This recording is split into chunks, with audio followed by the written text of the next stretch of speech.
안녕하십니까, 알파스트리트 파트너스입니다. 2022년 11월 18일 금요일 마감 시장 보겠습니다. 코스피 지수가 0.06% 올라서 2444로 마감을 했습니다.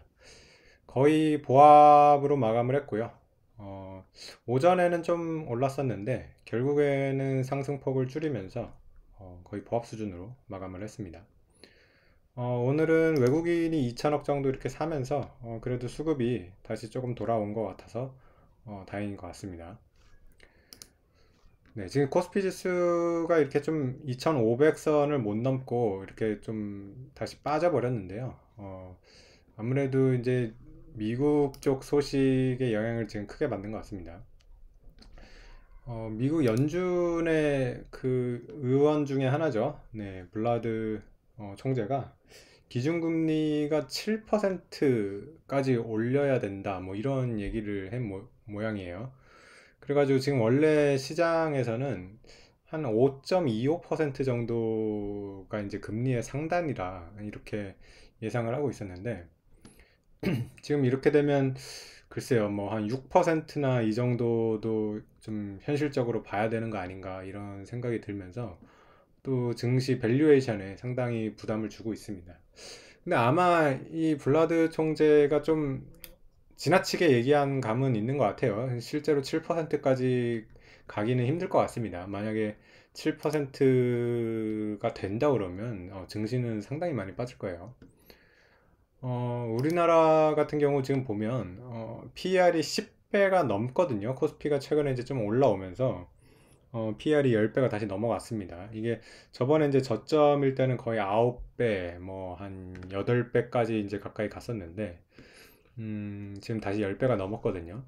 그래서 만약에 금리가 5%대인데 PER이 10배다 하면 뭐 괜찮은 수준이죠. 근데 금리가 7%대다고 하면 PER 10배는 이제 비싼 가격이 됩니다. 그래서 만약에 PER이 7%, 금리가 7%다. 그러면 PER은 한 8배 뭐 이 정도까지는 내려와야겠죠. 네, 그래서 우리나라가 현재 이익 수준으로 만약에 PR이 8배로 간다 그러면 거의 코스피가 2000 수준이기 때문에 네, 상당히 부담이 됩니다. 네.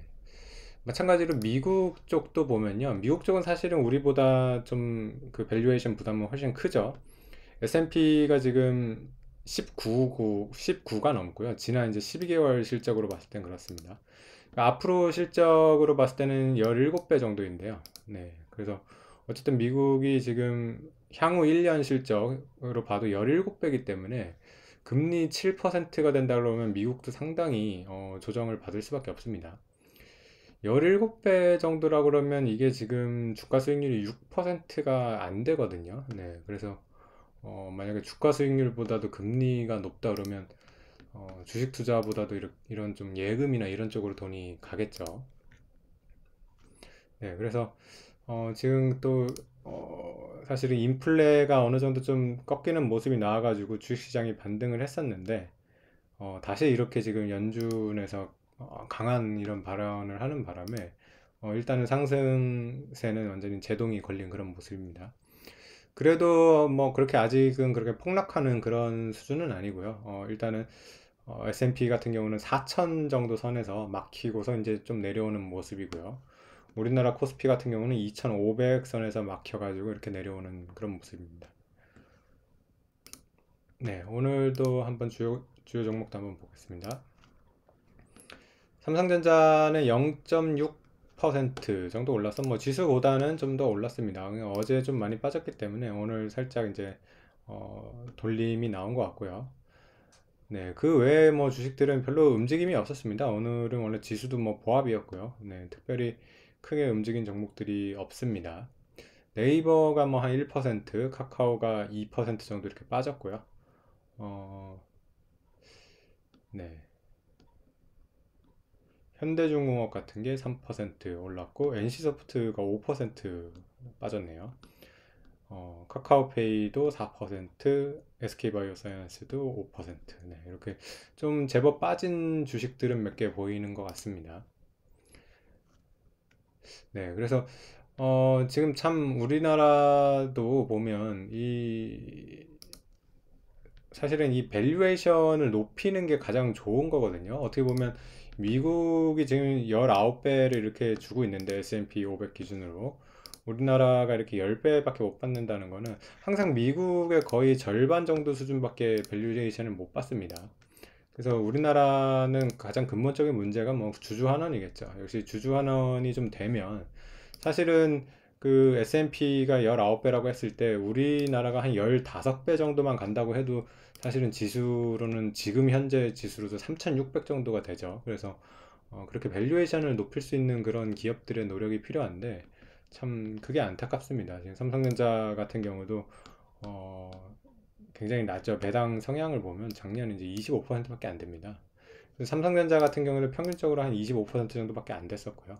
저번에 사실은 워런 버핏이 TSMC를 투자하게 된 이유도 삼성전자는 이제 주주환원이 25%인데 TSMC는 거의 한 6, 70%가 되기 때문에 TSMC가 이제 훨씬 거버넌스적으로 좋다고 이렇게 생각을 해가지고 그렇게 투자를 하게 되는 거거든요. 참 우리나라 주식들이 이런 거버넌스가 상당히 안 좋은데 좀 개선이 됐으면 좋겠네요. 개선이 돼야지 참 많이 올라갈 텐데요. 네, 어쨌든 지금 이제 미국 금리가 이제 또 이렇게 문제로 이렇게 떠올랐는데 이거를 또 잘 지켜봐야 될 것 같습니다. 만약에 금리가 정말 이렇게 높아지고 인플레가 이렇게 잡히는 모습이 잘 안 나오면 이렇게 되겠죠. 그래서 인플레랑 금리 예, 이제 또 주식이 많이 좌우가 될 것 같습니다. 네, 그래서 일단은 조금 뭐 하락세이긴 한데, 그래도 뭐 아직까지는 그렇게 크게 하락하는 모습은 아니어가지고, 좀 시장은 지켜보자, 뭐 이런 마인드인 것 같습니다. 네, 오늘 시황은 여기까지 하겠습니다. 감사합니다.